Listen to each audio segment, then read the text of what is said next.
وبركاته. الحمد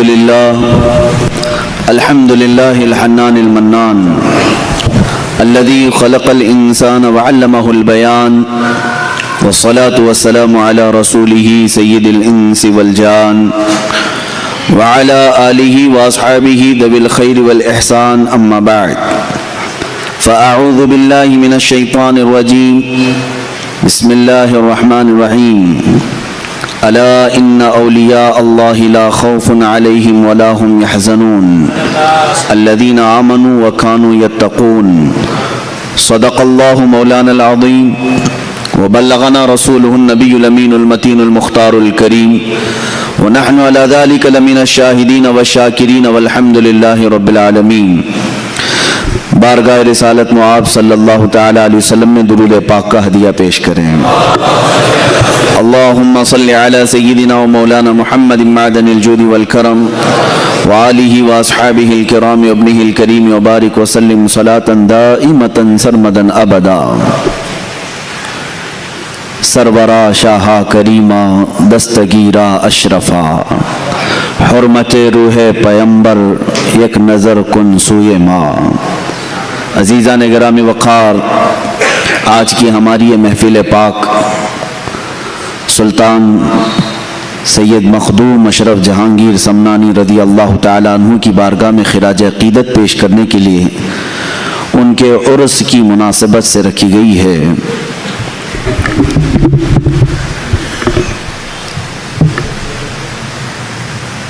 یقیناً ہندوستان کے اکابر اولیاء کاملین میں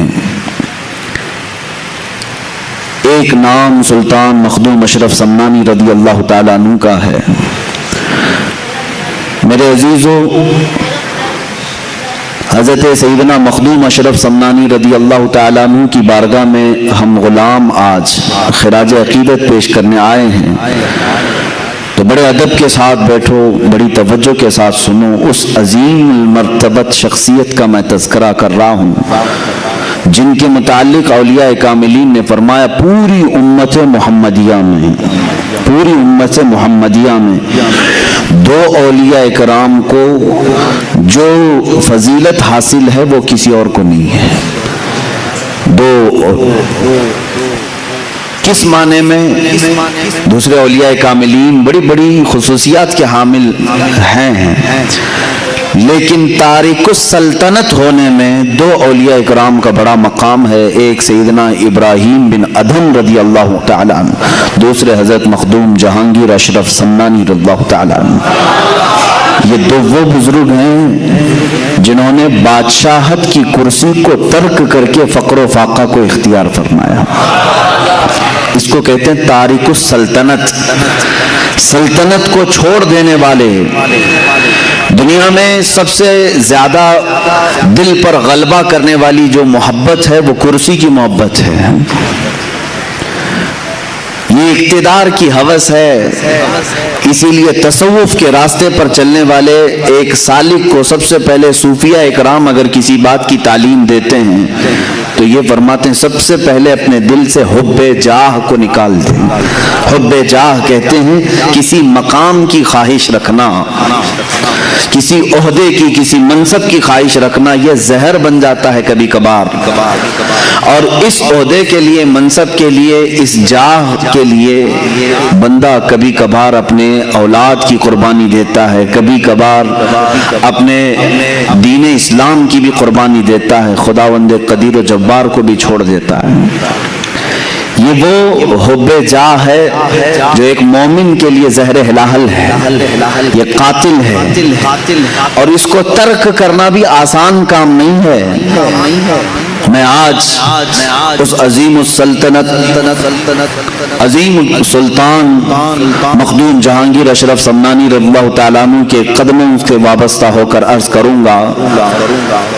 708 ہجری یعنی 8ویں صدی ہجری چل رہی تھی. اب یہ 15ویں صدی ہے. 8ویں صدی ہجری میں سمنان ایک علاقہ ہے ایران کا. ایران پہلے خراسان کہلاتا تھا. خراسان میں افغانستان کا کچھ حصہ، اب کے موجودہ رشیا کا بھی کچھ حصہ، رشیا نہیں اب وہ ٹکڑے ہو چکے ہیں سوویت یونین کے، اور ایران کا کچھ حصہ ملا کر خراسان کہلاتا تھا. خراسان کی حکومت کا جو دارالسلطنت ہوا کرتا تھا وہ سمنان ہے، کیپٹل سٹی. اور سمنان کی جو حکومت تھی اس کا خاصہ یہ تھا، اس کی اسپیشلٹی یہ تھی کہ یہ حکومت ہمیشہ سادات کی بارگاہ میں ہوا کرتی تھی. آل رسول اس تخت پر بیٹھتے تھے. سمنان کی حکومت کو سنبھالنے والے سادات ہوا کرتے تھے، بادشاہ بھی سادات میں سے ہی تھے. حضرت سیدنا ابراہیم نور بخشی رضی اللہ تعالیٰ عنہ جو مخدوم اشرف سمنانی رضی اللہ تعالیٰ عنہ کے والد ہیں، یہ سلطنت پر بیٹھے ہوئے کافی عرصہ گزار چکے تھے. ان کے گھر میں 3 بچیاں تھیں، 3 لڑکیاں تھیں، لیکن فرزند نہیں تھا، کوئی نرینہ ولد بیٹا نہیں تھا. تو کبھی کبھار مایوس رہتے تھے کہ کیا یہاں سے یہ سلطنت کا نظام جو سادات کے گھر میں چل رہا ہے ختم ہو جائے گا. آپ کی جو زوجہ محترمہ تھی حضرت خدیجہ رضی اللہ تعالی عنہ، وہ ایک ایسی پرہیزگار خاتون تھی کہ ان کی زندگی میں تہجد قضا نہیں ہوئی. حضرت ابراہیم کی زوجہ حضرت خدیجہ، ان کو رابعہ ثانیہ کہا جاتا تھا. اپنے زمانے کی یہ دوسری رابعہ ہے. یہ بھی ملول رہتی تھی، غمگین رہتی تھی.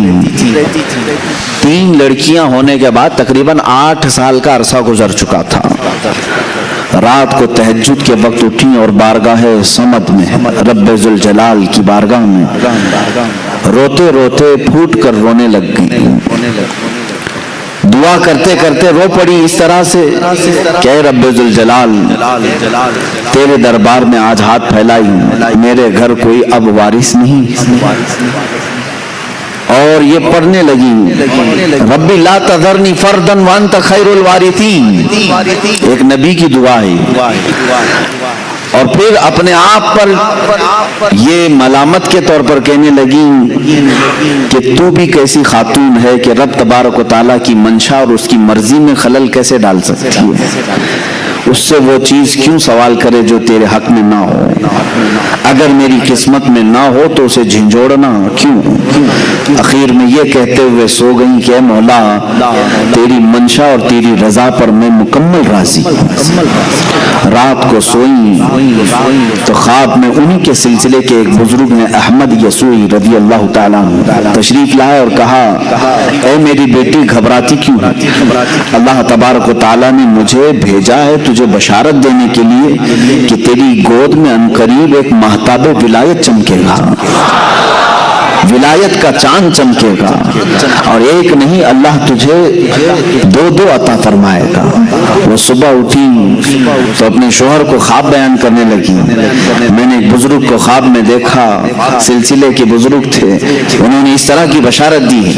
حضرت ابراہیم رحمۃ اللہ تعالی علیہ فرمانے لگی ہماری عمر کافی ہو چکی ہے، اولاد کا کوئی اس طرح سے سلسلہ نظر نہیں آتا. بہرحال شام کا وقت تھا. یہ عالی شان محل ہے سلطان کا، سمنان کی بادشاہت کا محل ہے، جس میں بادشاہ اور ملکہ دونوں اپنے محل کے خصوصی حجرے میں ہیں. اچانک دیکھا حجرے کے کمرے کے باہر ایک مجذوب بزرگ، ان کا نام بھی ابراہیم تھا، وہ تشریف لائے ہیں. انہیں سارا علاقہ جانتا تھا یہ مجذوب ولی ہیں، یہ پل میں ادھر ہوتے ہیں، پل میں ادھر ہوتے ہیں، کہیں غائب ہو جاتے ہیں. اپنے اچانک حضرت ابراہیم کو دیکھا تو سلطان ابراہیم چونک گئے. کہا میرے محل میں آنے کے لیے سپاہی پہرے دار ہوتے ہیں، وزیر کھڑے ہوتے ہیں، آپ تشریف لائے. سپاہیوں کی جیسی نظر مجذوب بزرگ پر پڑی تو وہ کپ کپانے لگے کہ سارے دروازے بند ہیں، ساری فصیلوں پر پہرے دار ہیں، ہمیں کسی کو نہیں معلوم کہ یہ آئے کہاں سے. حضرت ابراہیم مجذوب نے کہا یہ سب چھوڑو، کہاں سے آئے ہیں؟ ان سے پوچھو پوچھا ہے ابراہیم تو اپنی بیوی کے ساتھ اس بات کا غم منا رہا ہے کہ تجھے کوئی بیٹا نہیں ہے، تجھے کوئی بیٹا نہیں ہے؟ یہ مجذوبوں کی بات تو سنیں، کہتے ہیں کیا میرے ساتھ ایک سودا کرے گا؟ محل کے اندر موجود حضرت سلطان ابراہیم ان کی بڑی تعظیم کرتے تھے، کہا بابا آپ تشریف لائیں، کرسی پر اپنی کرسی پر بٹھایا، کہا آپ کیا سودا کرنا چاہیں گے؟ اس وقت جو سکے چلتے تھے سونے کے سکے، اس کو اشرفی کہا جاتا ہے، اشرفیاں سنے ہوں گے آپ، سونے کی اشرفیاں، کہا مجھے 1000 اشرفیاں دے دے اور ایک اشرف لے لے۔ اس مجذوب بزرگ نے کیا کہا؟ مجھے 1000 اشرفیاں دے دے بدلے میں ایک اشرف لے لے۔ انہوں نے فوراً تھیلا پیش کر دیا، کہا کہ حضور قبول فرمائیں، وہ لیے اور غائب ہو گئے، اس محل سے غائب ہو گئے۔ مجذوبوں کی کیفیات ایسی ہی ہوا کرتی ہیں، وہ حالت جذب میں آتے ہیں، کبھی کسی سے عام گفتگو کرتے ہیں، کبھی کسی سے معرفت کے بہت الگ انداز کی باتیں کرتے ہیں۔ غائب ہوئے چند دنوں کے بعد حضرت ابراہیم رحمۃ اللہ تعالیٰ علیہ کے گھر میں ولادت کے آثار نظر آئے، ان کی اہلیہ محترمہ حملہ ہوئی، اور اس کے بعد جو بشارتوں کا سلسلہ ہوا سنیے، جب ان کے گھر میں 7 مہینے کا حمل یا 6 مہینے کا حمل تھا، یہی ابراہیم مجذوب رحمۃ اللہ تعالیٰ علیہ پورے سمنان میں گلی میں ڈھنڈورا پیٹتے ہوئے اعلان کرتے تھے، باخبر ہوشیار ملاحظہ ہو، باخبر ہوشیار ملاحظہ ہو۔ سارے لوگوں کو رات میں یہ جگاتے تھے اس طرح سے ڈھنڈورچی بن کر کے، سارے لوگ کان لگا کر کے سنتے تھے کہ بابا کس چیز کا اعلان کر رہے ہیں۔ جب اس طرح کے اعلانات ہوتے تو بادشاہ کی طرف سے ہوتے تھے۔ ابراہیم مجذوب رحمۃ اللہ تعالیٰ علیہ ڈھنڈورا پیٹ کر اعلان کرنے لگے، سارے اپنی اپنی مسندوں سے اتر جائیں اس لیے کہ امام کے آنے کا وقت ہو چکا ہے، سارے اپنے اپنے کرسیوں سے اتر جائیں کہ اللہ رب العزت کی طرف سے مہتاب ولایت کے آنے کا وقت ہے۔ 3 مہینے پہلے وہ اس طرح کا اعلان کرتے رہے، 3 مہینے کے بعد لوگوں نے دیکھا حضرت سید ابراہیم رحمۃ اللہ تعالیٰ علیہ کے گھر بیٹے کی ولادت ہوئی، اور خواب میں جو ان کے بزرگوں نے بشارت دی تھی اس بشارت کے اعتبار سے آپ کا نام اشرف رکھا گیا۔ یہی مخدوم اشرف سمنانی رضی اللہ تعالیٰ عنہ کی ولادت پاک کا میں نے تذکرہ کیا ہے۔ بڑی بشارتوں کے ساتھ آپ دنیا میں تشریف لائے ہیں، آپ کا نام اشرف تھا، صرف اشرف، اور اس جگہ انہوں نے آنکھیں کھولی ہیں جہاں ماں کو ہمیشہ تلاوت قرآن کرتے دیکھا، باپ کو محراب عبادت میں دیکھا۔ جب آپ 4 سال کے قریب کے ہوئے، آپ کو حضرت عماد الدین تبریزی رحمۃ اللہ تعالیٰ علیہ بڑے وقت کے عالم دین تھے، ان کی بارگاہ میں تعلیم کے لیے رکھا گیا، وہ تعلیق مقرر ہوئے بادشاہ کے صاحبزادے کی تعلیم کے لیے۔ 4 سال 4 مہینے 4 دن میں یہ قرآن پاک جو شروع کرتے ہیں 1 سال میں مکمل حافظ قرآن بن چکے تھے۔ 5.5 سال کی عمر ہو رہی تھی جب حضرت مخدوم اشرف سمنانی رضی اللہ تعالیٰ عنہ حافظ قرآن ہو چکے تھے۔ 7 سال کی عمر تھی اس وقت پوری دنیا میں جو مشہور قرأتیں ہیں، 7 قرأتوں سے قرآن پڑھا جاتا ہے جس کو قرأت سبا کہتے ہیں۔ عام لوگ اب وہ سمجھ بھی نہیں پائیں گے کہ قرأت سبا ہے کیا چیز، اس لیے کہ یہ علم اٹھتا جا رہا ہے۔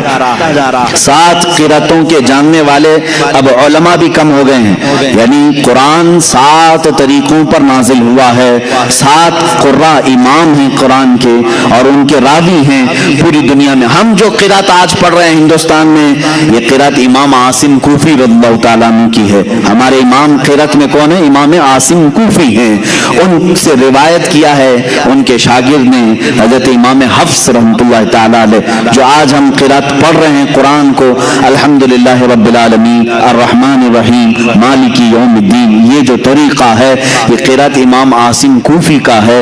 اس طرح 7 امام ہیں قرآن پاک کی قرأت کے، اس کو عام آدمی نہیں سمجھ سکے گا، اسے مکمل عالم